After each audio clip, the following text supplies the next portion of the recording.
في الفيديو ده ان شاء الله هنتكلم ازاي تخلي الحمام يطلع زغاليل قوية ويبيض باستمرار من غير توقف نهائي.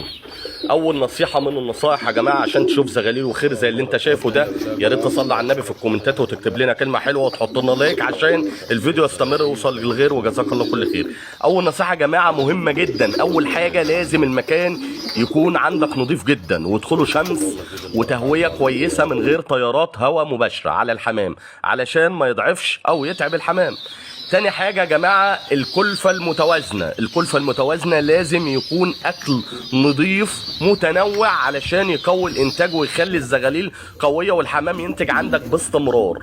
أهم حاجة بتبقى برضو من ضمن الأساسيات التحديق يا جماعة. التحديق من أقوى الحاجات اللي هي بتخلي الزغلول قوي وفي صحة جيدة، ان انت تحط التحديق باستمرار قدام الحمام، ما تقطعوش. الناس اللي هي بتسال بتقول التحديق احطه على طول ولا لا، هتحطه يا سيدي الفاضل على طول باستمرار.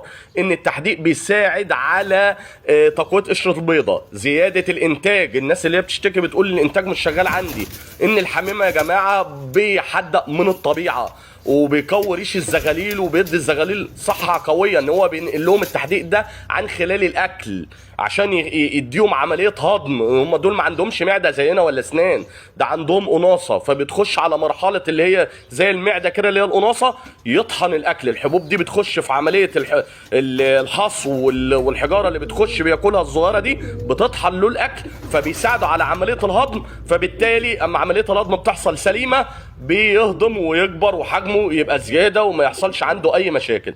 اما بالنسبه لانتاج البيض، الاساسيات يا جماعه من انتاج البيض اللي هو سر من اسرار انتاج البيض، لازم على الاقل كل اسبوعين تدي كالسيوم وتدي فيتامينات زي جروفيت بلس او بنش. الناس اللي هي بتتكلم برضه وبتستهون ان الحمام ما بينتجش عندي بيبطل، لا يا سيد الفاضل، ادي فيتامينات وامشي على كورس معين بالترتيب. يعني مش تدي مره وتروح منفض 50 مره، مش هتلاقي الخير اللي عندك ده. يا ريت الناس كلها تصلي على النبي في الكومنتات عشان المال الطيب ده. لا، هتدي كل 15 يوم وقايه. ليه؟ عشان الحمام يفضل شغال عندك بسم الله ما شاء الله طول ما انت ماشي مرتب للمصلحه عندك او للحمام عندك.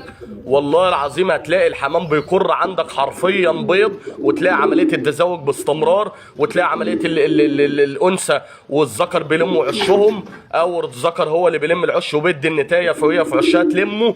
يعني هتلاقي عندك الخير شغال 24 ساعة بسم الله ما شاء الله. الخير مش هيقطع من عندك، بس تمشي على خطوات ثابتة، مش ان انت تدي وتيجي تيجي تشتكي وتقول انا عندي الانتاج ناقص او انا عندي الانتاج مش شغال او عندي امراض. لا، لازم تبقى مرتب في مكانك. لا تنسى اللايك.